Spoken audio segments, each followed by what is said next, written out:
Hello friends, నేను మీ Mamatha. Welcome to Mamatha's kitchen. ఈరోజు మన టేస్టీ రెసిపీ వచ్చేసి సాంబార్.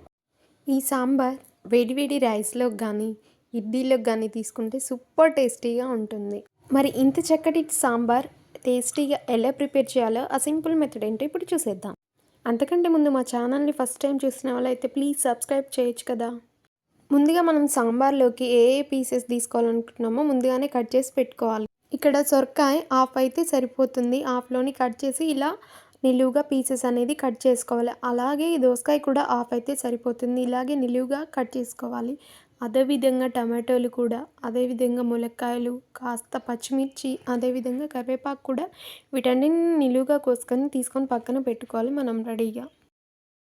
ఇప్పుడు ఒక బౌల్లోకి చింతపండుని నానేసుకొని ముందే పక్కన పెట్టుకోవాలి.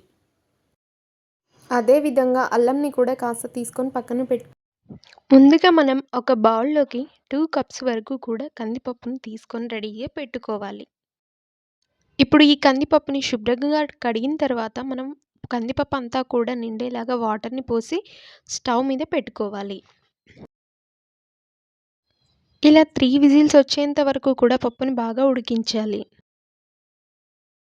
ఇప్పుడు మనం ఇందులోకి రుచికి సరిపడా సాల్ట్ అండ్ కారంని కూడా యాడ్ చేసుకొని కలిపి పక్కన పెట్టుకోవాలి. ఇప్పుడు ఇందులోకి సాల్ట్ అండ్ కారంతో పాటు మనం నానబెట్టుకున్న చింతపండుని కూడా రసం పిండేసి యాడ్ చేసుకోవాలి. ఇప్పుడు స్టవ్ ఆన్ చేసి ఒక గిన్నె పెట్టి ఆ గిన్నె కాస్త హీట్ ఎక్కాక 2 టేబుల్ స్పూన్ వరకు ఆయిల్ పోయాలి. ఆయిల్ కాస్త హీట్ ఎక్కాక చిటికెడు శనగపప్పు, అలాగే చిటికెడు ఆవాలు, అలాగే చిటికెడు జీలకర్ర వేసి మనం సన్నగా తరిమి పెట్టుకున్న పచ్చిమిర్చిని యాడ్ చేసుకోవాలి. అవి చిటపటలాడాక 2 ఎండుమిర్చిని కూడా యాడ్ చేసుకొని బాగా ఫ్రై చేసుకోవాలి. అవి కాస్త చిటపటలాడాక 2 రెబ్బల వరకు కరివేపాకుని కూడా యాడ్ చేసుకొని ఫ్రై చేసుకున్నాం. ఇప్పుడు మనం ముందుగా తరిమి పెట్టుకున్న సొరకాయలన్నిటిని కూడా వేసి బాగా ఫ్రై చేసుకోవాలి. ఈ సొరకాయలు ఇలా ఫ్రై అవుతుండగా మనం పక్కనే పెట్టుకున్న ములక్కాయల్ని కూడా యాడ్ చేసుకొని బాగా ఫ్రై చేసుకోవాలి. ఈ రెండు కాస్త లేట్ అవుతుంది కాబట్టి ఫస్ట్ ఈ రెండింటిని యాడ్ చేసుకోవాలి. ఇప్పుడు మూత పెట్టి మరొక 5 నిమిషాల వరకు బాగా ఉడికించాం. ఇప్పుడు మూత తీసి మరొకసారి ఫ్రై చేసి పసుపుని యాడ్ చేసుకొని మరలా ఫ్రై చేసుకోవాలి. ఇవి కాస్త ఫ్రై అయ్యాక మనం ఫస్టే కట్ చేసి పెట్టుకున్న దోసకాయ ముక్కలు, అలాగే టమాటా ముక్కల్ని కూడా యాడ్ చేసుకొని బాగా ఫ్రై చేసుకోవాలి.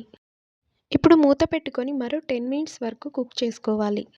ఇప్పుడు మూత తీసి చూస్తే పీసెస్ అనేవి కొంచెం ఉడికిపోయాయి. ఇప్పుడు మరొకసారి ఫ్రై చేసుకొని మనం ఫస్టే పక్కన పెట్టుకున్న అల్లాన్ని ఇందులో యాడ్ చేసుకోవాలి.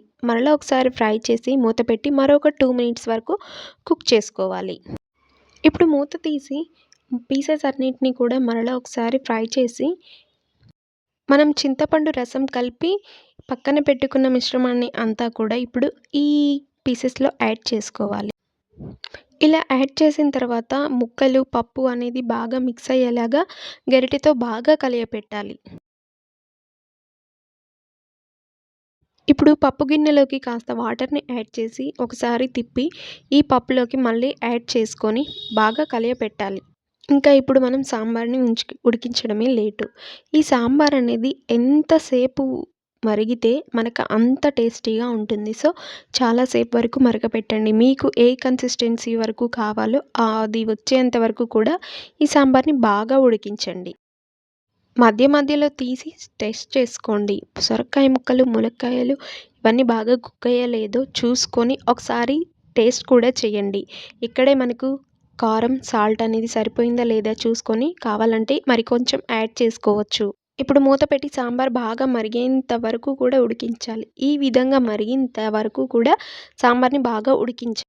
మనకి ఆయిల్ అనేది పైకి తేలుతూ ఇలా పొంగుతున్నప్పుడు మనకి సాంబార్ రెడీ అయిపోయినట్టే. అయితే లాస్ట్‌గా సాంబార్ పౌడర్ వేసి కొత్తిమీర యాడ్ చేస్తే మనకి ఎంతో టేస్టీ అయిన సాంబార్ అనేది రెడీ అయిపోతుంది. నా వీడియో కనుక మీకు నచ్చినట్లయితే లైక్ చేసి మీ ఫ్రెండ్స్‌కి షేర్ చేయండి. మరిన్ని మంచి మంచి వీడియోస్ కోసం మా ఛానల్ని సబ్స్క్రైబ్ చేసుకోండి.